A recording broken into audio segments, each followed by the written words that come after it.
За ингээд шинжлэх ухаан танин мэдхийн одон өндөр суугийн маань цус 50 дарангуйлагч нэвтрүүлэг маань хүрэхэд бэлэн болж байна. За энэ хүн нэвтрүүлгийг манай онон бид бүхэнд бэлтгэн хүргэдэг. Өдрийн мэнд оноо. Өдрийн мэнд. За нэвтрүүлгийн маань харин ивент тэтгэгчээр Төгс ургац компани маань болон за мөн дээрээс нь Linus Med компани маань та бүхэн санал болгож байгаа. Чанарыг танд авчирн хүүхэд бидний ирээдүйн ураатай Bigutan Kids гэдэг витамин маань дэмжин ажиллаж байгаа.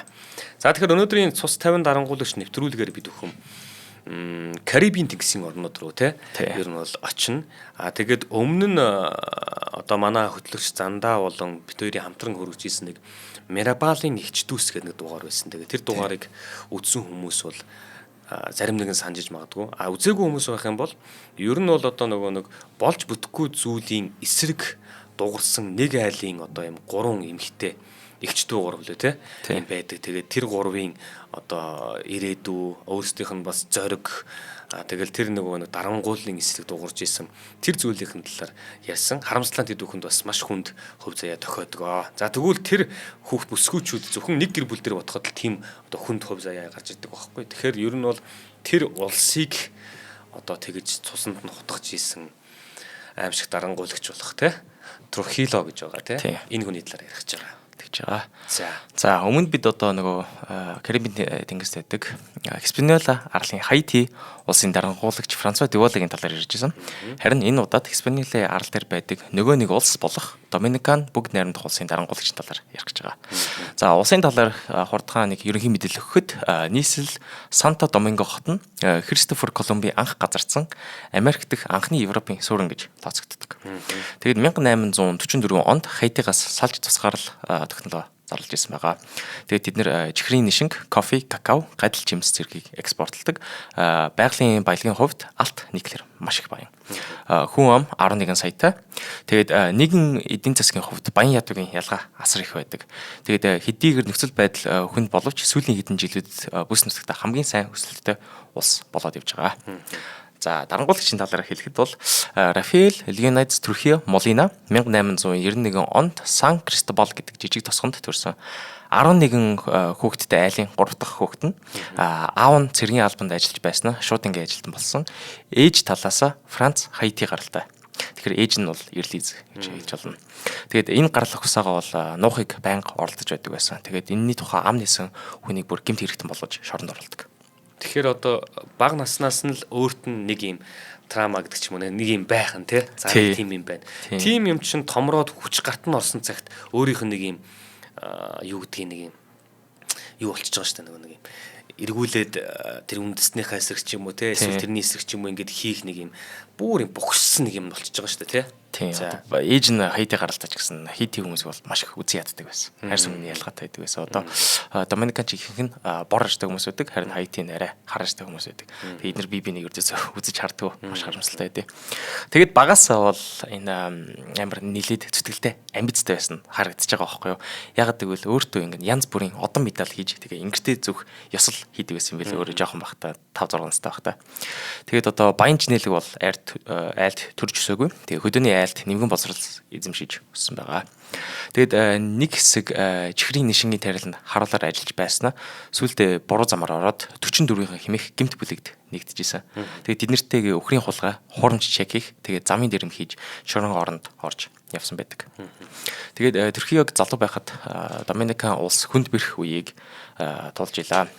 Улс төр ердөөсөө докторгүй, гадаад өр маш их ихтэй. Тэгсэн мөртлөө улс нь байгалийн баялаг амар ихтэй байсан учраас одоо томоохон гүрнүүд их өнгөлцдөг байсан үг байгаа байхгүй юу.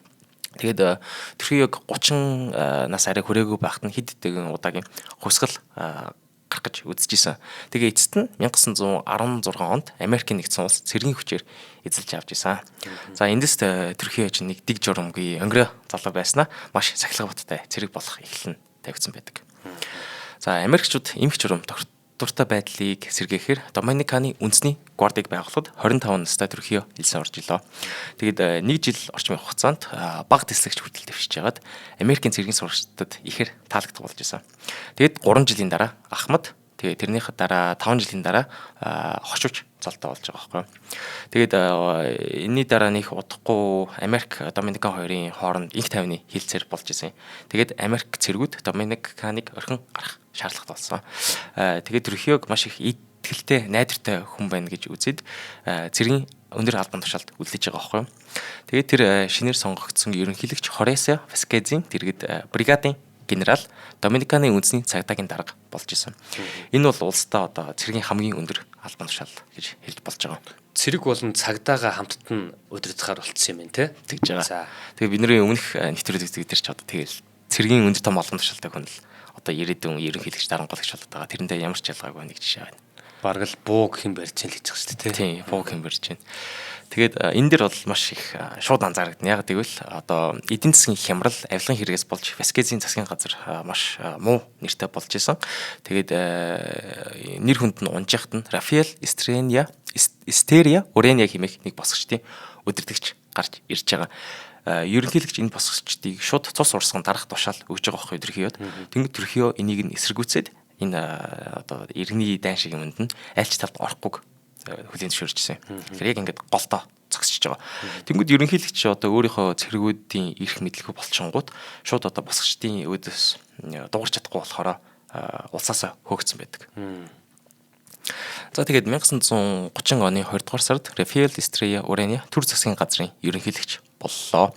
Харин яг хөшигнийхаа цаанаа төрхиё энэ хоёр нэг нууц гэрээ хийсэн байсан. Нууц тохироо. Тэгээ энэ тохирооныхоо ёсоор Уренигийн төрийн эргэлтийг төрхиё дэмжих юм бол удахгүй болох сонгуульд Урения бол өөрөө нэр дэвшгүй. Харин төрхиёг ерөнхийлөгч болох замыг тавьж өгөх байсан байгаа байхгүй. Тэгэхээр сонгуул болохоос өмнө төрхиё сонгуульд баггүй санах авах магадaltaй бүх хүнийг дарамтлж, авилгадаж тэгээ хүчээр даран устгаж байжсан. Тэгээд энэ сонгуулиар төрхиё 95% саналаар ялалт аваад 38 настайдаа төрхиё улсынхаа ерөнхийлөгч боллоо. За ямар ч үсэн гарч ирж байгаа нь бол жүжиг тавьж гараад иж байгаа юм ба шүү дээ тий. Ер нь өөрийнхөө найруулсан жүжиг тавьж гараад иж байгаа юм ба шүү дээ. Тий. Уул нь одоо энэ том генерал хүн чи яг ерөнхийлөгч байгаа төлөө байх хэрэгтэй байтал ерөнхийлөгчөөс нь эсрэг хүн гараад ирэнгүүт хөвч хийхгүй болчихж байгаа. Тэгтэл ерөнхийлөгч одоо яаж чадахгүй. Тэгээ энэ сонгуул гэдэг чи өөрөө болно тий. Ард түмэнд ирэхийг нөгөөд сонгуулах гэдэг шүү дээ. Тий их арчлалтай тий. Гэтэл өөртөө болохоор ард талд нь ийм юм зохиогоод 95%-аар гарч ирж байна. 95%-аар гарч ирж байна. Угаасаа нэр дэвших хүн байхгүй болчихж байгаа юм. Бүгдээрээ л нэг бол айцтай эсвэл авилгацсан. Тэгэл одоо иргэд нь очиж саналаа өгөхдөө зүгээр цаасан дээр ямар ч хамаагүй нэрчээл өгчөж байгаа болчихсон. За тэгээд сонгуул болсноос яг 2-7 хоногийн дараа Сан Зинон гэдэг хар шуурга шууд нийслэл хотыг нэрвэж 2000 хүний амийг авч бараг бүх айлын орон байрыг сүйдэлж байгаа. Тэнгүүт энэ төрхиё энэ завшааныг ашиглангуудаа өмнө самнаас сэргийлэх нэрийн доор шууд цэргийн хууль тогтоож байгаа. Засгийн газрын бүх үйл ажиллагааг өөрийн гарт хөлрүүлээд иргэний эрх, тэгээ эрх чөлөөг бүрэн устгаж байна. Тэгээд жилийн дараа гэхэд тэрний байгуулсан Доминиканы нам цорын ганц хууль ёсны төрийн хүчин болж байна. Бус нам бүгдээ хууль бусаар хууль зөрчиж байгаа болж байгаа гэсэн. Тэгээд төрхиё бол шууд ингээд ерөнхийлөгч, ерөнхий командлагч бас өөртөө зориулж нэг цол зохиож байгаа. Тэр нь армийн генералиссимо гэдэг цол гоншгуудтай болж байгаа. Генералиссимо. Генералиссимус гэдэгтэй адилхан тий. Иссимо гэж байгаа юм тий. Эдгээр ч бас нөгөө Испани юу байсан болохоор колон байсан болохоор Испани хэлтэй. Тэгээд 1936 онд нийслэл Санто Доминго хотын нэрийг Ciudad Trujillo гэж өөрчилж байгаа. Тэр нь одоо Trujillo-гийн хот гэж гэсэн утгатай. Тэгэхээр шууд ерөнхийлөгч боллоо хотынхоо нэрийг өөрийнхөө нэртэй зориулж байна. Тэгээд Trujillo өөрийгөө дахин шүтгүүлэх ажлыг маш эрчимтэй явуулж байгаа байхгүй тий. Өөрийгөө улсын аврагч, хамгаалагч тэгээд баг бурхны шинжтэй болгож харуулж байгаа. Доминика иргэн бүр нийтэд харагдахаар даргатаа хүндлэл үзүүлэх хэрэгтэй болж байгаа. Одоо баг ингээд даргатаа зориулаад олон нийтийн газар залбирах хэрэгтэй болж байгаа байхгүй юу. Тэгээд сургууль айлын гэр хүртэл одоо Трюхиогийн зураг баримл байх шаардлагатай болчихж байна. Тэгээд одоо хамгийн ядуу айлын гэрд ч гэсэн энэ айлын дарга бол Трюхио гэсэн лоозон байдаг. Тэгээд сүм дугунд ирсэн сүсгтэн болгон дарангуулагчийн эрүүл мэндийн төлөө залбирах хэрэгтэй болж байна. Одоо гаднаас хүн орж ирлээ, сүмд нь орлоо. За Трюхио үрд амьдраасаа гэж залбирдаг болж штэ. Тэгээд Трюхио өөртөө ч гэсэн одоо эцэг орны ивэгч, санхүүгийн эрх чөлөөг сэргээгч, ажилчин ангийн тэргүүний хамгаалагч, шинэ улсын эцэг гэх мэт цол чимэг өгч ийсэн. Тэгээд одоо эцэг орны ивэгч гэдэг нь жоохон сонин сонсогдчихвэл одоо бид нар ч өөрсдийнхөө Монгол улсыг их орн гэдэг нь шүү дээ. Жоохон эмхтэй нэртэй байдаг. Харин энэ Доминиканч бол улсаа эрэгтэй гэж үзээд эцэг орны ивэгч гэдэг юм байлээ. Тийм үү. Тийм, Герман ч бас өөрсдөө эцэг орн гэж ярьдаг. Испани гэсэн мөртлөө их орн гэж явдаг мөртлөө Испани колон эцэг орн гэдэг нь маш сонирхолтой санагдсан. Тэгэхээр нөгөө нэг эх орон гэдэг чинь бас нөгөө нэг их эхлэл гэдэг утгаараа ч юм уу те их одоо юу гэдэг тэр утгаараа бас байж болно шүү дээ те. Гэхдээ яг нөгөө нэг ах トゥ орон гэл те бас ингээд ах эрэгтэй юм шиг юм зүйлэл өгөөд байгаад идэг шүү дээ те. Яхаараа банк хүүтэй байдгийн те. Компани болохоор охин компанитай байдаг юмтай адилхан те. За өөрсдийгөө бол эцэг орон гэдэг юм те ямар ч сан. Эцэг орн гэдэг юм байлаа. Тэгээд өөрийгөө эцэг орны ивэгч гэж нэрлэж байгаа. За тэгээд Туркийг ингээд дарангуулгч байх хугацаанд бол хэд хэдэн ажлууд хийсэн байгаа. Улсынхаа хөгжлийн хувьд 20 дугаар зууны ихэнх үеийн гадаад өрийг багаар төлсөр байгаад улсаа өргөө болгосныг бол ингээд маш сайхан зарлж байгаа байхгүй юу? Би ингэж чадсан шүү дээ. Тэгээд Америк нэгдсэн улсаас бизнес эрхлэгчдийг нааштай хүлээж аваад тэгээд уурхаа хөдөө аж ахуйн салбарт концессийн гэрээ олноор хийжсэн. Тэгээд бүр эхнээсээ нэг Америк нэгдсэн улсыг төрсний хүчинд нүб байгуулахад шууд хамгийн анх орж ирсэн улсуудын нэг нь юм билээ. За.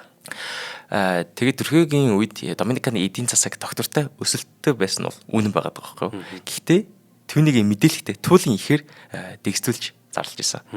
Одоо бүр зарим жилдээ эдийн засгийн өсөлтөнд 80% өсөлттэй байсан гэж зарлж бодлоо ярьж байгаа.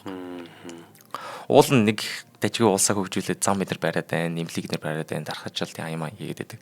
Тэгсэн мөртлөө тэрийг магтахдаа бүр арай л худлаа гаргаж магтаж байгаа бас нэг дарангуулагчийн хэм маяг юм шиг байгаа. За хоёул хамтран ажиллаж ярьж тий. За нэвтрүүлгийн маань хамтран ажиллагчаар төгс ургац компани хамт олон маань ажиллаж байгаа. За энэ зүйлийг бол манайхан төгс ургац гэд айгүй сайн цээжлээд аваарай. Яагаад тэгэхээр тантай бүх сүлжээ дэлгүүр болон худалдааны төвүүдэд энэ нэр таарах болно. Төгс ургац.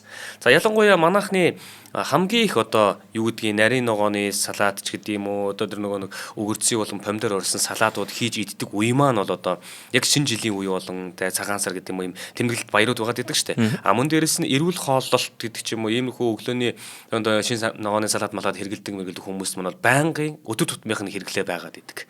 Дээрэс нь бид хэд ч юм өглөөгөр бас ингээд зөвхөн гэртээ биш те хонсон хоол биш. Өглөө нэг ажилласаа 30 минутын өмнө цагаас эрт гараад өглөөгөр бас энэ тэнд нэг гоё цай уучих, хүнтэй нэг уулзаад нэг юм зөвлөлдөх ажлаа өглөөгөр амжуулчих гэдэг юм уу. Ингэхлээр манай ресторанууд байдаг юм уу, цайны газарч байдаг юм уу, эсвэл нөгөө кофе шопч байдаг юм уу те лонжууд ч юм уу ингээд өглөөний цай хүмүүстээ бас бэлтгэж өгдөг юм юмуд бас дийлэнх нь ингээд ихсээд эхэлсэн байгаа. Тэгэхээр энэ болгондоо хідүүлээ аль болох нөгөө нэг юм яг эрүүл эх орныхоо хөрсөнд ургасан ийм найдвартай, чанартай, баталгаатай ийм хүнсний одоо бүтээгдэхүүнийг сонгож хэрэглээрэй гэж та бүхэнд уриалмаар байгаа юм.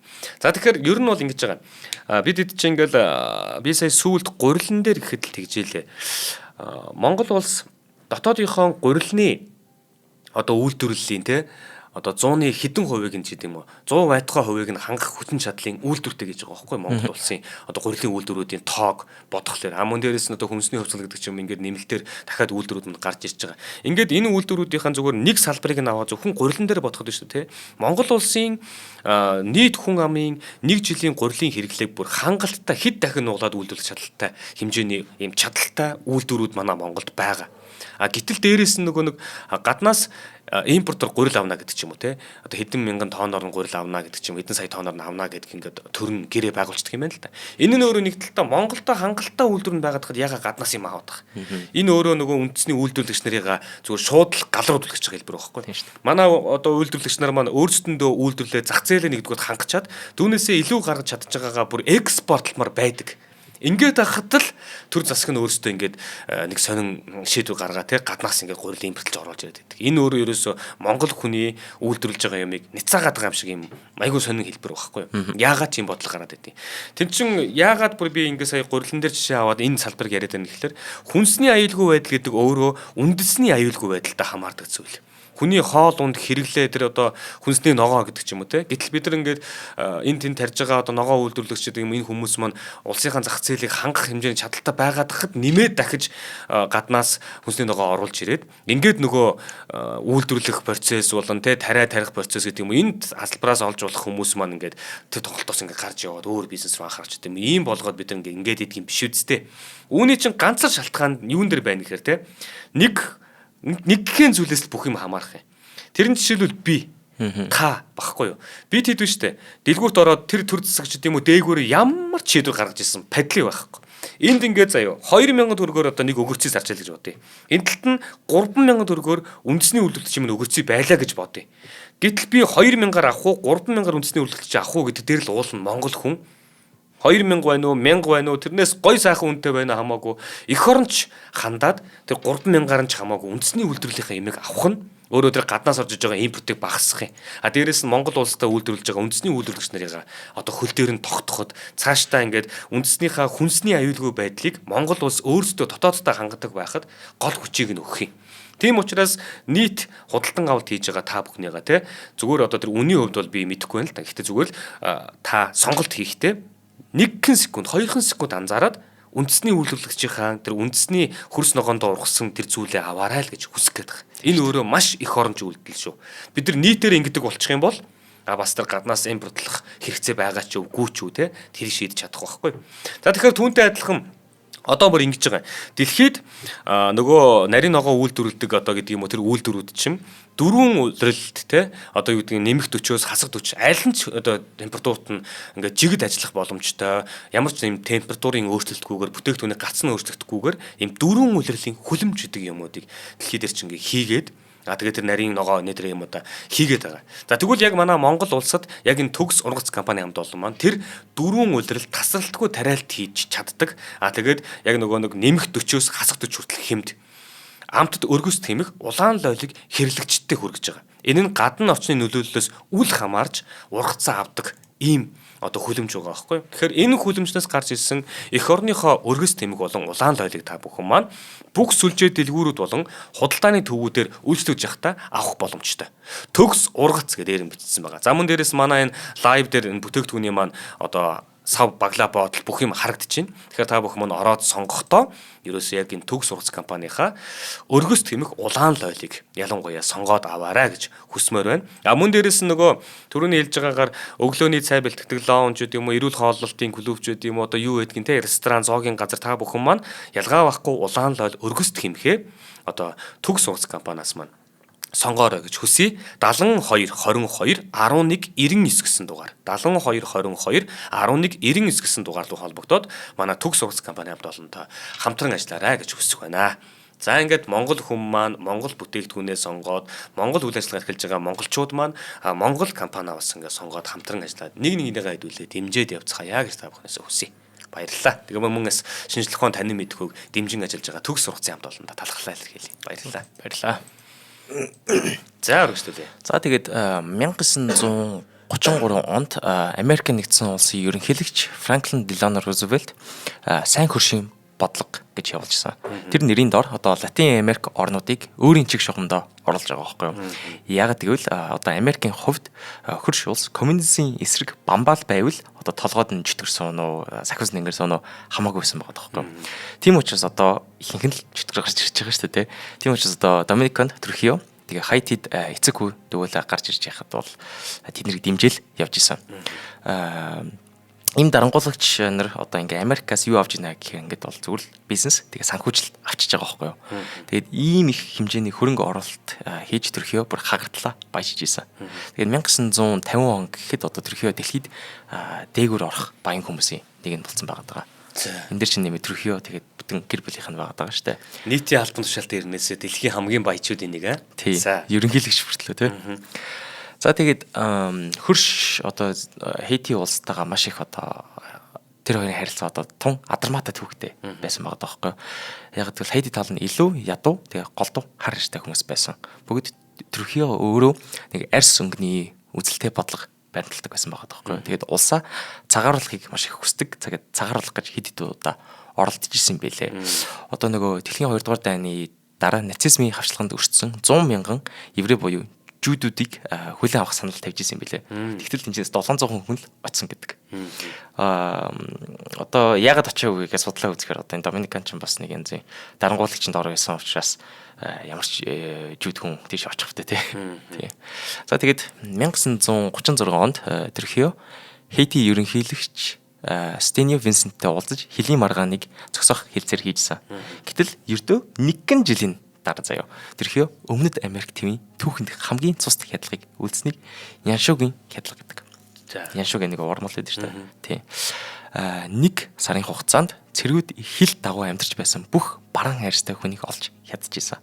Тэгээд Яншуг Испани хэлээр перехил гэдэм билээ. За. Тэгээд Хаити хүнээр энэ үгийг хэлүүлэхэд аялгаараа мэддэг байгаа байхгүй юу? Тэгэхээр одоо Испани хэлээр перехил, тэгээд одоо Хаити хэлээрээ бол пикси гэдэм билээ. Чи нэг Испани, Франц хоёр байгаа учраас. Тэгээд энэ хүнээр одоо хэлүүлэнгүүт яаж хэлж байгаас шалтгаалал шууд алчиж байна. Тэгээд энэ аргаараа 5,000-аас 30,000 хүртэл хүний амийг хөнөөсөн байлээ. Энэ юунаас болчих вэ? За. Энд чинь зүгээр л одоо нэг жижигхэн харалтаар чи ингээ хоёр улс бие бинтэйгээ дандаа үзэлцэл бие бинийг үзэн ядаад байгаа байхгүй юу.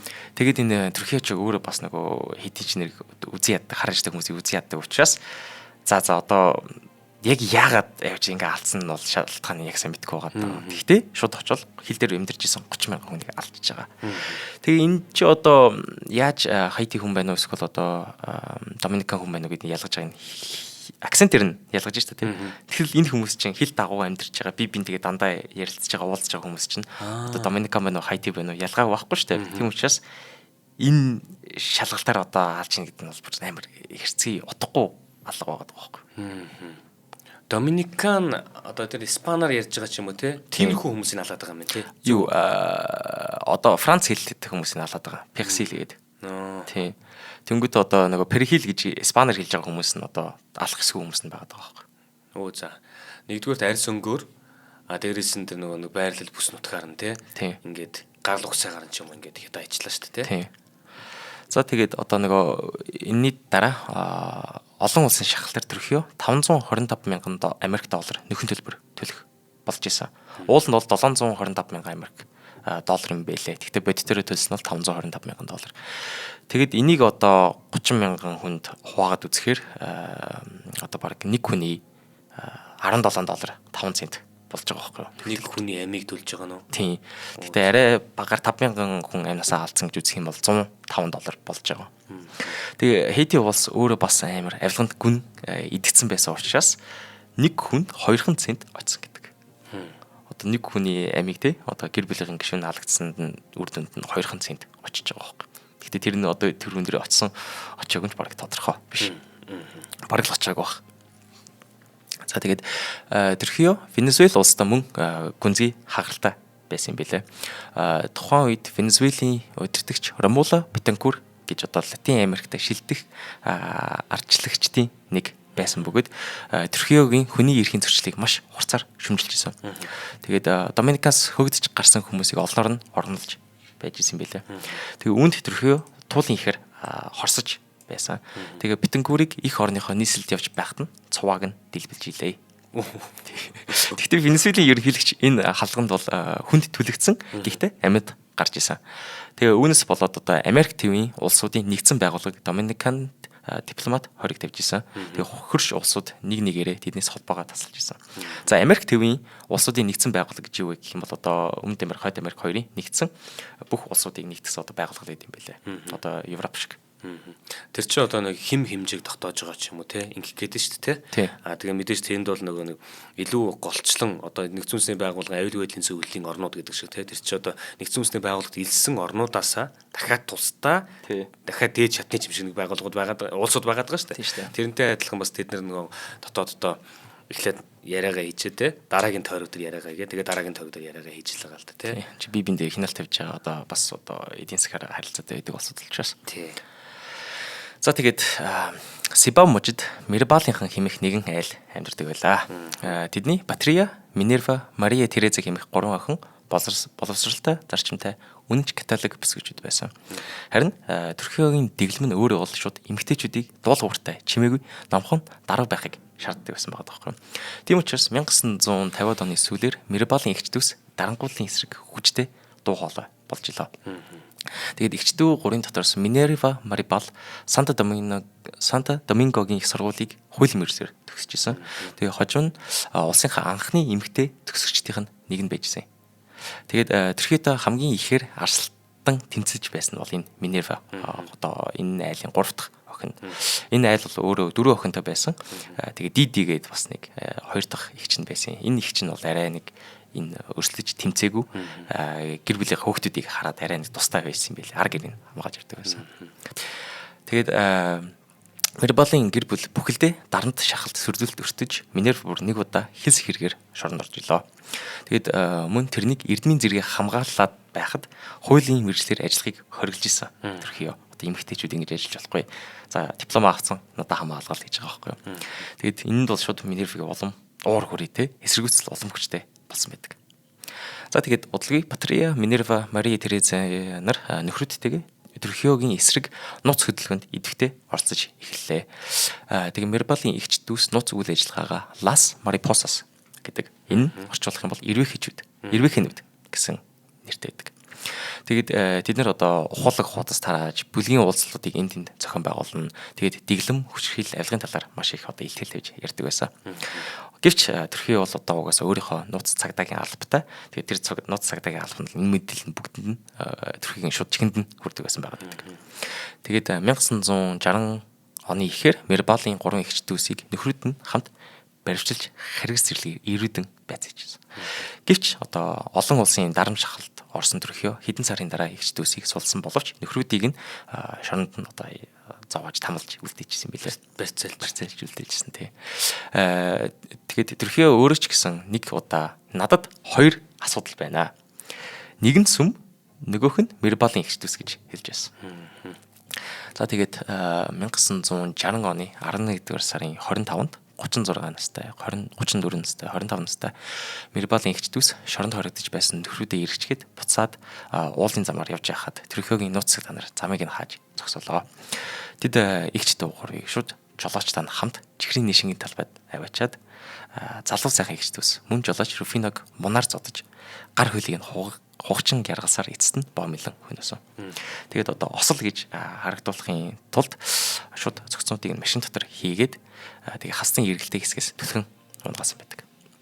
Тэгээд одоо энийг осол гэж үзүүлэх гэж байгаа ч гэсэн одоо тэр Доминикан улсын ганц ч иргэн бол итгээгүй. Тэ ямар ч итгэл үнэмшил байгаагүй. Одоо тэгээд энэ Мирбалын эгч дүүсийн алхан Доминикан даяар шууд төмөр мэт тархаж байгаа байхгүй юу? Хайрлаж хөндлөдөг байсан бахархал болсон үзэсгэлэнд одоо еврейхнүүд нь алсныг ард иргэд ойлгоод дэлхийн дахинд бас ил тод болж байгаа. Тэгээд эгч дүүсийн оршуулга тэр мянган иргэд ирж чин сэтгэлээсээ гаж удаж байсан гэдэг. Тэгээд Las Mariposas гэдэг нь ард нийтийн тэнцлийн уриал оцсон болж байсан. За тэгээд энэ Мирбалын эгч дүүсийн талаар илүү сонсъё гэж ивэл одоо Адар анир нэвтрүүлгийн цус дарангуулагчтай тэнцэн зоригт эгч дүүсийн түүх гэдэг нэвтрүүлэг байгаа. Тэрийг манай үзэгчид босонсод аваарай.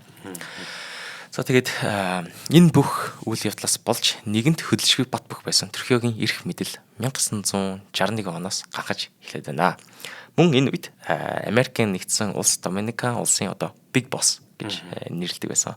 Одоо өөрийгөө одоо том дарга гэж нэрлэдэг байсан юм билээ. Том даргыг эвтэйхэн зайлуулах арга хайж эхэлж байгаа. Одоо Америкийн нэгдсэн улс чинь тагнуулынхаа газраараа дамжуулаад одоо энэ Латин Америкт болж исэн дарангуулагчд нэг бол гаргана, нэг бол одоо хөөж унгадаг байсан. Тэр явдал нь одоо энэ Доминиканд болох гэж байгаа. Маш олон цэргийн албан тушаалтанд тэгээд сөрөг хүчний төлөөлөгчтэй энэ тагнуулын газар нь холбоо өрж эхэлж байгаа.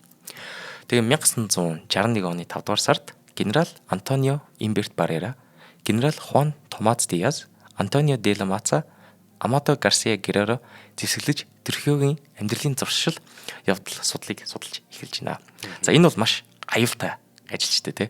Ягаад гэвэл одоо нэг л алдаа, нэг л буруу хэлхэл юм бол энэ төр бүгдээр баригдаад олон сар яргалуулж өгнө шорно. Тэгэхээр энэ чинь юу үзэгдэж байна гэхээр эдгээр үнэхээр одоо өөр ямар ч аргагүй болцсон хүмүүс байгаа байхгүй. За дарангуулагчийн эсрэг би өгсөн ч гэсэн олон сар шоронд зовсон ч гэсэн энэ дарангуулагчийг алдна гэсэн шийдвэр гаргаж чадсан. Ялангуяа Антонио де ла Мацагийн ахыг нь Трухиогийн тушаалаар хороосон тул одоо бүр асар гүн өс хонцонтой байсан байгаа байхгүй. За дараагийн хамтрагч ярих уу. За тэгээ. За одоо ингээд өнөөдөр чи 12 сарын 31 гэдэг тэгэхээр ч одоо он гарах чинь. Дээрээс нь яг сая өнгөрсөн 7 хоног буюу тий 12 дугаар сарын 22-наас ахуулаад манайхан 9 эхэллээ гэж ярьдаг тий. За тэгээд эхний 3 9 4 9 бол бас л чангахан юуд өнгөрнө. Тэгээ яг л одоо яг нөгөө хүүтний улирал чинь нэлээд одоо эсчээ авдаг үеийг таарах гэдэг. За цагаан сар ядж энэ жил чинь 2 сарын 10-д гаргаад гэсэн бүр 2 сарын 10 дундаас хойшоо ч үлүүдээ тэгжилээ. Тэгэхээр ер нь бол 1 сар бүтэн 2 сарын эхний 2-7 хоног ч юм уу ерөнхийдөө бас нэлээд хүүтэн байхаар байна. Ингээд нийтдээ баг 50 гаруй хоног байна гэсэн үг тийм. Тэгээ бид хэд чинь угаасаа л одоо дэлхийн хамгийн хүүтэн нийслэл амьдарч байгаа улсууд юуг одоо амьдралдаа хөвшил болох ёстой вэ гэхээр магадгүй бид эдийн гэдэг юм манай аав ээж нарын үе ярьдаг штэ. Оо ханаад бол баг бах те. Олхт одоо бол олтооч хүүтрэхгүй байна гэх чинь те. Ийм юм яриад байдаг штэ. Баг бах тест нус хуг үлддэг байсан л гэ яриад байдаг.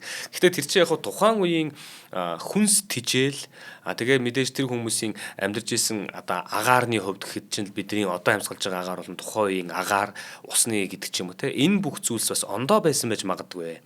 Хэдүүл одоо яг л ингээд байранд гэдэг юм уу, орон сууцнд гэдэг юм уу, эсвэл одоо нөгөө хөрсний бохирдол хит ихтэй байгаа энэ Улаанбаатар хотын ундны усыг хэрэглээд байж байгаа энэ үед магадгүй нөгөө хүүхдийн тань дархлаа таны өөрийн тэнцэнд дархлаа ч гэдэг юм уу те иймэрхүү зүйлс ундаг байж магадгүй бас дээрэс нь хоол ижилээсээ маш олон төрлийн өөр төрлийн хоолунд идээд байгаа боловч яг зөксөн хоолунд олж идэхгүй болохоор нөгөө нэг эрдэс бодисын ч юм уу витамины дутагдалд орж иж магадгүй энэ нь яах вэ гэхээр нэгдүгээр тухайн хүний дархлаатай хамааралтай болно дархлаа унах юм бол хүүхэд өвчлөл ханаад том уу юу гэдэг энэ болгоныг турах тусах эрсдэл нь нэмэгдээд туссан хойноодсондээ эсэргүүцүүлэх чадвар нь бас багассан байж магадгүй шүү.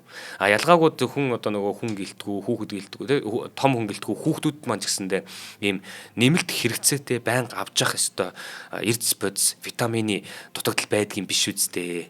Бид эдий чинь дийлэнхийн дээгийн дутагдaltaал гэдэг чинь уул нарнаас авдаг гэх ингээс л өрөөд дээсэн чинь те дээгийн дутагдал гэдэг чинь бас өөр зүйл байгаа шүү. Тэр чинь тухайн хүүхдийн сэтгэн бодох чадвар өсөлт одоо юу гэдгийг эрүүл мэнд бүхэл зүйлсд хамааралтай зүйл.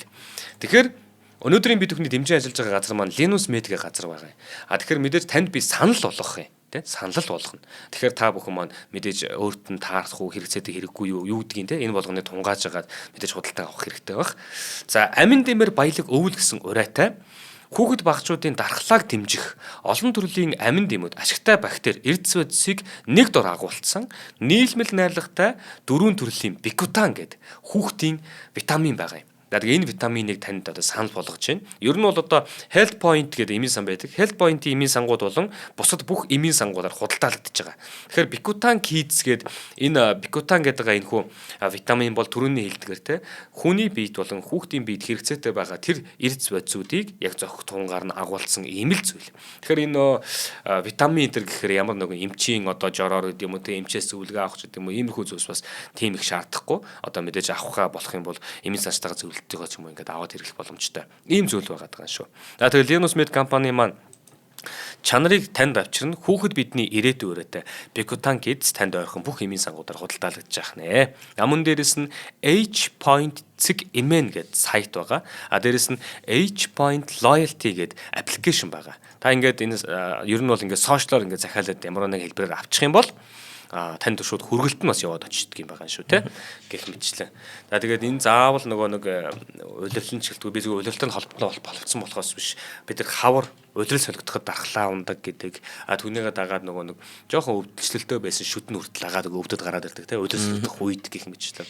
Ингээд дархлаа унснаас болоод хүүхдүүд ингээд биеинд нь маш их зүйлсүүд илэрдэг учраас ээж аавууд маань ер нь энэ урьдчилсан сэргийлэх гэдэг зүйлийн талаар байнга бас бодож байгаарай. Ялангуяа бидний таны магадгүй аав ээж чинь үеэс өнөөдрийн цаг агаар ус юу гэдгийг эрүүл мэнд хүнсээс авч байгаа хичээл бас өөр шүү. Тэр болгоныг бас ойлгоорой л гэж хүсгэсэн. За ингээд бид бүхний дэмжиж ажиллаж байгаа хүүхэд бидний ирээдүйн өрөөтэй Bikutan Kids хамт олондоо талархлаа илэрхийлье. Баярлалаа. Баярлалаа.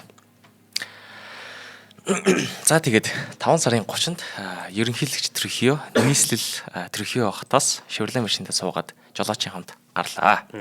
За тэгээд машин далайн эргийн ойролцоо ирэхэд алуурчид замыг нь хааж зогсоогоод шууд гал нийлээ. 69 настай Трохио одоо өөдөөс нь шууд гар буугараа буудсан боловч шүүрэн шанах болтлоо бодолж өглөө. За тэгээ ингээд Mirabal-ын эгч дүүсийн харгас алгаас 6 сарын дараа Rafael Leonidas Trujillo Molina-гийн 31 жилийн дарангуул төгссөн төвхтэй. За энийг судалж байхдаа одоо муухайгаар хэлэхэд одоо би бас нэг жоохон баярлалаа л да. Маш олон дарангуулагч ингээд одоо хөвшрөөд нас урсныг яриад байгаа нэг жоохон гудагтай юм шиг ингээд буудуулаад алуулж ийн гэхээр бас нэг за ингэж дарангуул нийгэм талд орлоо гэхэд бас жоохон баярлсан. Өөрийнхөө нөгөө хийсэн зүйлийн шанг одоо хүртэж чинь гэсэн үг л дээ Тий. За тэгээд энэ налгын дараа тэрний хүү 33 настай хурандаа Рамфис Трюхио шууд шийдвэртэй арга хэмжээ авч хэдхэн хоногийн дотор алуучдыг хайж олоод заримыг нь буудал санд дунд алаад тэгээд заримыг нь баривчилж олон хоногор яргалж алсан байдаг. Тэгээд Трюхиог алгацсны дараа тэдний гэр бүлийнхэн эрх мэдлээ бол хадгалж авахыг бол маш их хичээжсэн. Одоо тийм бүрдээс ингээл гатгачаал ирдэ сул тавих байгаа гэсэн. Данч салхи нэгэнд эргэцсэн байсан байгаа тоххой. Олон жил дарагдсан ард түмний дуу хоолой хүчээ авч эхэллээ.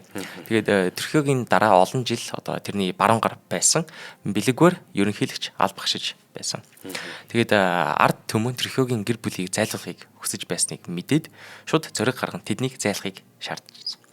Тэгээд 1961 оны 11-р сард Рамфис Трюхио гэр бүл хамаг үнэт идэл зураг бэлэг мөнгө аваад Европ руу цугтсан. Тэгэхээр одоо шоронд жороогүй шууд цухтаа гарч иж байгаа. Тийм ээ. Эдгэж байгаа бас тэгээ маш сайхан баяжж байгаа шүү дээ. Амар сайхан баян хүмүүс байгаа. За тэгээд иргэд Трюхиогийн хөшөө зургийг буулгаж нийс хотын нэрийг Санто Доминго болгон сэргээсэн. Тэгээд 1962 оны 12 дугаар сард Доминикан улс анхныхаа чөлөөт сонгуулийг явуулахад зүүнний үзэлт сэхэтэн зохиолч Хуан Бош ерөнхийлөгчөөр сонгогдсон юм аа. За тэгээд үүнээс хойш үйл явдлуудыг маш хурдан дурдвал Хуан Бош ердөө 7 сарын дараа цэргийн эргэлтээр хөгжсөн. 7 сарын дараа ийм олон жил даргуулагчид ор байсан анхны сонгуулаараа гарсан хүнийг шүү 7 сарын дараа хөөгөө явуулчих чинь гэхээр энэ одоо Ард түмэн үү? Одоо цэргүүд л байгаа шүү дээ. Цэргийн генерал нь тий. Тэгэхээр бас л арай бэлэн болоогүй байна гэсэн бас нэг сүрэнд байгаад байгаа юм шиг байна. Тэгэхдээ 1965 оны 4-р сард тэрнийг буцаах тавих гэсэн цэргийн офицерууд бас бослого гаргаж иргэний дай эхэллээ. Америк энэ иргэний дайныг нь харангуут за шинчээс чинь нэг коммунист үзэл бодол коммунист хувьсгал гарч ирэх эрсдэлтэй байна гэд 22 мянган цэрэг оруулж ирсэн байдаг. Тэгээ нөгөө Трюхиогийн баруун гарах гэдсэн бэлэгвэр Америкийн нэгдсэн улсын дэмжлэгтэйгээр сонгуульд ялаад тэгээ тэр 12 жил ирэх бас барьсан байдаг. 12 жил бас л нэг янзын одоо авторитар дарангуулагч засаг барьж ирсэн. Гэхдээ энэ үедээ маш их шинжилэлтүүдийг хийжсэн байлээ. За тэгээд 1978 оны сонгуулиар сөрөг хүчний удирдагч Антонио Гузман ялалт байгуулснаар Доминиканы түүхэнд анх удаа эрх мэдлийн 50 шилжилт боллоо. За тэгээ үүнээс хойш одоо иргэдийн дундаж орлого амьдрах түвшин бол жоохон ингээд сайжирд явж байгаа. Тэгээд одоо бол эдийн засгийн өсөлтөөр сүүлийн 20 жил тэргүүлж яваа улсуудын нэг нь. Тэгэхээр одоо баг 30 жил 40 жил маш их хэцүү цагийг үзснийхаа эцэст нь одоо маш сайжраад гой болж байгаа улс гэхэд бол би баш баяртай байна. Энэ харин нэг ийм үйл явдлууд байгаад идэм билээ. Гэтэ би тийм зүйлийг их орондоо хүсэж байгаа юм биш л те. Ерөн зүгээр Япон жишээлбэл дэлхийн 2 дугаар дайнд ялагдсаныхаа дараа одоо бүгд шалтаа бууж байгаа шүү дээ тий. Тэгэл улс орнууд чинь дайны торгол моргол тавиал ингэж байгаа шүү дээ. Тухайн үеийнх нь дайны өмнөх үеийн Японы тэр нэг юм эзлэн түрэмгийлэх хүсэлтэй ч гэдэм үү тий. Ийм их газрын эрх мэдлэг тогтоох хүсэлтэй, номхон талаагаа эзэн хүсэлтэй байгаа. Тим Японы одоо тэр хүсэл зорилгыг надад дэлхийн улс төрөнд нийлж байгаад ямар ч сан тастаад инх таймыг тогтоогоод гэдэм үү тий. Ингээд боллоо. Тэрний ард дээрээс Япончууд бүр илүү технологи тал руугаа улс даяараа нэг зүйл рүү хаачиж байгаа. Ягаад тэгэхээр иргэдийн бүх үзэл бодол гэдэг юм уу одоо ингээд юу гэдгийг баруун нэгэн гэдэг юу гэдгийг ийм одоо хуучнаа иргэн сандагч гэдэг юм уу те ингээд байна л да. Гэхдээ тэдний ер нь явж зорилго нь одоо ингээд сөхөрцөнд ороотцсон ингэсэн байгаа. Тэгээд одоо улсаа хөгжүүлэх юм гэдэг юм ингээд ямар ч сан дийлэнхийн бодол нэг тийшээ харж байгаа юм уу та. Би зүгээр анзаарч байгаа тийм. Хоёр дахь нь болохоор Солонгос байна. Солонгос яг ялгаа байхгүй бас тийм. Одоо Японд хичнээн олон жилийн турш дарлууллаа тий. Тэгээд явж байгаа арай ч юм уу нэг гарч ирмээр болонгууд тэр нэг юм бэлэн болоогүй байгаа ард эрдэнэч бэлэн болоогүй байгаа хөрсөн дээр хоёр том хүчин орж иж байгаад ерөөхдөө үзэл санаагаар нь хоёр байгаа хийж байгаа шээ. Нэг нь социалистад авах юм уу, нэг нь нөгөө нэг Америкт авах юм уу тий. Ингээ хоёр хогдонгуудлаа бүр хоорондоо зураас татж байгаа хоорондоо байлтчихж байгаа шээ. Байлтлаа. Тэгэнгүүт энийг нь Америк дэмжиж, энийг нь одоо Хятад гэдэг юм уу тий. Зөвлөл боловс гэдэг ч юм ингээд ийм улсууд дэмжиж хооронд нь ингээд арсалдуулаад өнөөдөр тэгээд яг Солонгос ямар байгаа вэ? Гингүүд нөгөө өмнөд Солонгосыг харахаар нөгөө хэд ч бас ялгаа байхгүй. Америкас ч гэдэг юм ямар нэгэн улсаас юм технологи нэтер юм байлаа. Тэрийг дагаал хөгжин. Тэгээ дайны дараа ялагдсан байсан. Одоо хүнс хоол тэжээлийн хувьд дордсон байсан. Бүр яг ийм байгаа. Тэгээ тэр үед нэг ийм хэсэгхэн хугацаанд одоо нэг юм цэргийн хүчин орж ирээд нэгнийгээ бас унгаагаад бас л ингээл туулсан юм ярих юм бол ийм шүү дээ. Ингэж байгаа ямар ч зөмс лонгос ингээд ард түмнэрийн нэг зүйлийг хартсан ч гэдэг юм уу те. Ийм байгаа. Гэтэл одоо нэмээд ихэд бас Вьетнам байна те. Өнөөдөр улсынхаа нийслэлийг тэр нөгөө нэг өдөртөгчийнхаа нэрээр авч яваа тэр цөөхөн орнуудын нэг штэ. Хо Ши Мин гэдэг энэнгээрээ бүр ингэж бахархаж явна штэ. Яг хөө түүхийн хувьд бол Хо Ши Мин бол үнэхээр Францтай, Англитай, Америктай тэгээд дээрээс нь хажуугийн тэр хойноос хятадтай хажуугаас нь оржсэн нөгөө Камбожтой тэг хэмжлэн ингээ бүгднтэй нь ялж байгаа бүгднгийн нэг зөвлөл рүү харуулаад дуусгаал тавьсан учраас одоо Хо Ши Мин бол тухайн улсынхаа эцэг гэж одоо нэлээд ингээ явдаг хэмжлэн. Нэг ийм зүйлсүүд тухайн ард түмнийг ингээд нэг юм нэг төгөл рүү ингээд яг нэг юм дийлэнхийг нь ядаж бүгдийн биш юм аа гэхэд дийлэнхийг нэг зөв рүү харуулж чаддаг юм шиг. Харуулсан тохиолдолд тэр улс ингээд цаашаага нэг юм зам олоод явчихад байгаа байхгүй. Одоо жишээлбэл Түркийн ч бас ингээд хүн амтын хядаал ингээд бүр те ингэсэн ирнээсээ тэрний ардалт тэгж ийм бүрийн дээр нь тулган гутал те нөгөө хэд чинь биш юм байж та наадах чи. Энэ биш юм гэдгийг ард түмнэр ойлгочихж байгаа байхгүй. Тэр гурван эмэгтэйгийн одоо ард түмнийхээ одоо шүглүүлээгээд ирвэхээ нь болоод те ингээд яасан тэр зүйлс. Тэгэнгүүт л нөгөө тишгээ харлаа. Хүссэн хүсээгүй ард түмний нэг тишээ харж байгаа л ингээ хөдөлчихэд өнөөдөр тэр улсын одоо хөгжил гэдэг юм уу те тэр зүйлсийг сайн ингээ ярьлаа шүү дээ. Тэгэхээр ер нь улсаараа нийтээрээ нэг зүйл рүү харах гэдэг юм уу те. Тэгэхээр ч одоо ингээл бурхны шашинтаа гэдэг ч юм уу те бөө мөрлөд эдэлдэг гэдэг юм уу эсвэл одоо юу гэдгийг те Христийн шашинтаа ч тийм үү бид нар ингээд бүгд нэг шашны хувьд ингээд эрхчлөлтөй байгаад байна. Тэгээ биднэрт бас ингээд нэг юм барууны үзэлтэй, зүүнний үзэлтэй ч тийм үү ингээд нэг юм үзэл судлалын хувьд ингээд бүгд юм өөр байгаад гисэндээ биднэрт нэг зүйл рүү харах нэг зүйл юм дутаад байгаа юм шиг байна. Гэлбэл тэгж бодоод. Нэг зүйл рүүгээ харах нэг юм дутаад гэдэг юм шиг л. Тэр нөгөө нэг Япон хүн гэдэг нэг бид зүйлд нэг ярьжсэн л та. Ингээл Япон хүн жишээлбэл ингээд явсан газар болгон цэвэрлээд идэг гэдэг. Бидэд ингээд бас л ингээд манай гэр хороолж байд юм уу эсвэл цуслангийн бүс нутгатайч юм хөдөр нутж байд юм нэг Япон хүн ингээд ирсэн байна амьдарч байгааг бол хардаг шүү дээ. Тэр хаваархад цэвэрлээл ингээд арчлал хинээс ч гоохгүй зүгээр ингээд цэвэрлээл арчлал яваад байдаг те. Тэрнтэй адилхан ингээд бас ингээд яг хог цэвэрлээ явж байгаа нэг Япон хүнээс асуусан байгаа байхгүй. Яагаад та нарыг японочтой ингээд байгаа явсан газар болгонд ингээд юм цэвэрлэгээ хийгээд ингээд хог мог түүгөө яваад идэв ингээд гэсэн чинь хариулж байгаа үг нь шүү дээ те. Зүгээр л нэг Япон ахмад хүн биш үү те. Энүүгээр Япон хүн яваад өнгөрсөн гэж бодог гэж байгаа байхгүй. Тим айхтар ялагч сэтгэлгээтэй байгааз те. Тим айхтар ялагч сэтгэлгээ байгааз. Энүүгээр юм амбицтай гэх юм юу гэдгийг нэг тим сэтгэлгээ байгаад байгаа шүү дээ. Энэ шиг нэг зүйл рүү бүр ингээд анхаарлаа хандуулах юм бол одоо ингэж туйлдж явсан улс орнод ч гэсэндээ өнөөдөр ямар байгаа вэ гэдгийг бид харж болж шít. Тэрнтэй адилхан чиглэл бас байж болох л. Тэгж байгаа шүү дээ. Одоо энэ Түркиегийн чинь улс нь бүгдэрэл нэгдэж байгаа л одоо энэ Ламари Посос гэдэг лозон доор одоо иргэдэн цэргийн албан тушаалтанд төрийн албан хаагчид бүгдэрээ нийлж байгаа л одоо энэ Түркийг алсан хүмүүс ч одоо бүгдэрээ том генералууд байгаа даа шүү дээ. Ингэж нэгдэж байгаа л эсэргүүцэхгүй бол утга болчихж байгаа байхгүй. Тэгвэл тал нь дэмжиж, тал нь эсэргүүцээд байдаг. Бид нар бие бинтгээ байлдаж байгаа бол Түркийг хязгаарч албан тушаалсаа хөөгдөх байхгүй. Ерөөсөл нэг зөвгөрүүл яг бөөнөрө харах юм шиг байна тийм. За ингээд нэвтрүүлгийн маань хамтран ажиллагчаар өглөө бүр эрүүл шинэ хүнсийг таны гарт урайтай төгс ургац компани маань бүрэн автомат дөрвөн улирлын шилэн хөлөмжөнд тарьж ургуулan танд хүргэж байгаа. Эх орны маань бүтээгдэхүүн, эх орны маань хөрсөн дээрээс танд хүрж байгаа. Амтад өргөс тэмэх улаан лойл бид бүхнийг дэмжиж ажилласан. За мөн дээрээс нь чанарыг танд авчирн хүүхэд бидний ирээдүйн урайтай Бикутан Kids хамт олон маань дэмжин ажиллаа. Та бүхэндээ баярлалаа. За мэдээж энэ хүн нэвтрүүлгийг бид бүхэнд бэлтгэн хөргөдөг онондоо бас талхсан илэрхийлье. Баярлалаа. Баярлалаа.